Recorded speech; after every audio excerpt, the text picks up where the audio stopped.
Mes chers compatriotes, alors que s'ouvre la période des soldes, je veux réparer une des plus grandes injustices de l'économie française. Cette injustice est symptomatique des dysfonctionnements de notre pays. Cette injustice est responsable d'innombrables drames, tragédies et faillites. Cette injustice est philosophique, politique, administrative et financière. C'est l'injustice dont sont victimes les commerçants français. Ces commerçants que nous croisons chaque jour, qui peuplent nos villes et nos villages, ces commerçants qui nous connaissent par nos prénoms, qui savent par cœur nos goûts, nos besoins, qui ont servi nos parents et serviront nos enfants. Ces commerçants sans lesquels il n'y a pas de plaisir, pas de culture, pas d'identité, pas de simplicité ni de confort. Ces commerçants que l'on appelle, et je n'aime pas cette appellation, les petits commerçants. Car pour moi, il n'y a pas de petits commerçants. Tous les commerces sont essentiels. Le commerçant de quartier, le boulanger du coin de la rue qui se lève à 4 heures du matin, l'épicier qui nous fait crédit, le libraire qui vous conseille le livre, qui change à tout jamais votre regard sur le monde, le pharmacien, toujours à l'écoute, qui répond à vos doutes et qui vous protège, le boucher charcutier qui vous prépare les meilleurs steaks de la région, la gentille dame qui tient la mercerie, le cordonnier qui fait un double de nos clés en 1 minute montre en main, le coiffeur qui vous prépare pour un rendez-vous amoureux. Bref, tous ceux qui nous offrent des petits bonheurs au quotidien. Sans ces commerçants qui ne sont petits en aucune manière, sans ces gens humbles et travailleurs, ingénieux et serviables, tellement attachés à leur métier et à leurs clients, tellement exemplaires dans leur efficacité et leur amabilité, sans eux, mes amis, notre vie de tous les jours n'aurait pas la même saveur. Et pourtant, ils sont parmi les serviteurs les plus malheureux, les moins considérés et les moins respectés de notre patrie. Alors oui, réparons l'injustice et observons leur situation avec toute l'attention nécessaire. Jetons par-dessus bord les lunettes de la prétendue élite qui ne voit que ce qui est gigantesque et analysons la situation de nos commerçants avec le cœur. Qui sont-ils? Que vivent-ils et comment survivent-ils? Ils n'ont pas fait l'ENA ou Polytechnique, ils n'ont pas d'amis ministres ni de copains journalistes.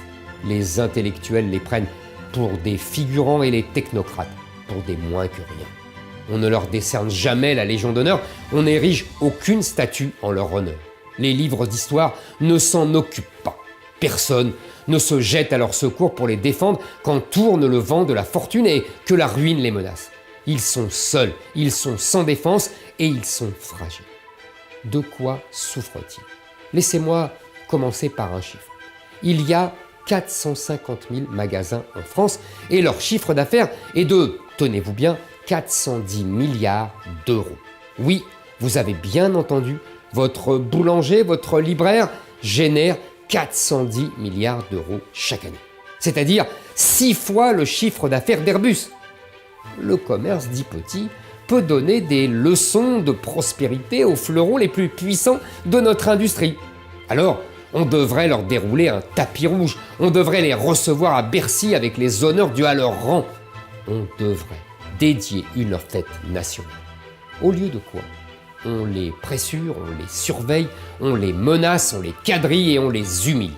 En France, sous le règne de l'État tout-puissant, tout imposant et tout légiférant, ce qui est considéré comme petit est relégué dans la soute et condamné à ramer à l'infini jusqu'à épuisement de ses forces. Alors, il pleut sur eux un déluge de prélèvements, de réglementations.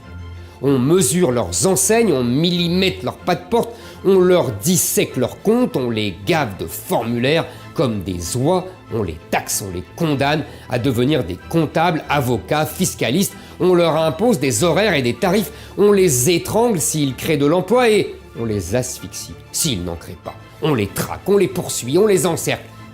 Les 450 000 boutiques de France sont des miracles dont les bureaucrates font des cauchemars. On profite qu'ils sont solitaires pour les tabasser administrativement. Voyagez donc un peu en France comme je le fais depuis 6 mois. Voyez toutes ces boutiques abandonnées, voyez tous ces magasins décédés, autant de souris avec lesquelles a joué le chat parisien. Quand on tient ce langage à Paris, les puissants ricanent. Ils ont tort.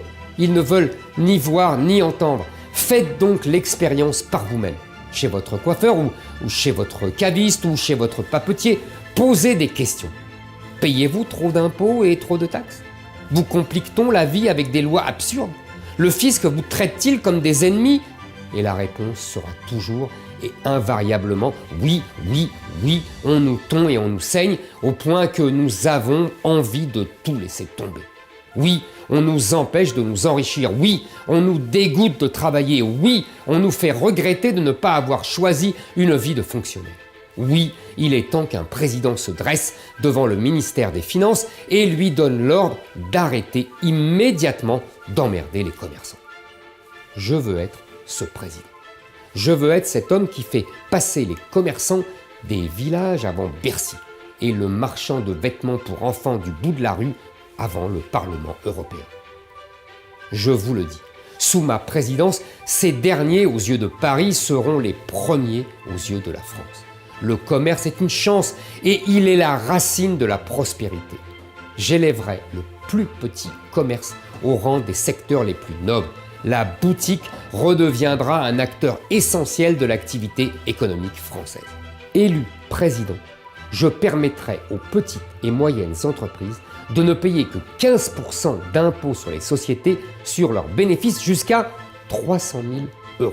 Je simplifierai et j'étendrai le dispositif Jeunes entreprises innovantes aux entreprises de l'artisanat et du patrimoine vivant afin d'encourager la préservation des savoir-faire et de l'identité culturelle française. Je supprimerai les droits de donation et de succession pour la transmission des entreprises familiales et donc aussi pour les commerces. Je réinvestirai les sommes colossales de la politique de la ville, investies à fond perdu dans la rénovation des centres, des villes moyennes, des bourgs et des villages. J'interdirai la construction de nouvelles grandes surfaces et de zones commerciales à l'entrée des villes afin de privilégier l'emploi, les artisans et les commerçants des centres-villes et des villages. Je réduirai de manière drastique les réglementations qui pèsent sur eux et les rendent fous, comme celle sur la surface de vente. Je les dispenserai des obligations délirantes auprès des greffes de tribunaux et je simplifierai l'embauche de leurs vendeurs et de leurs assistants.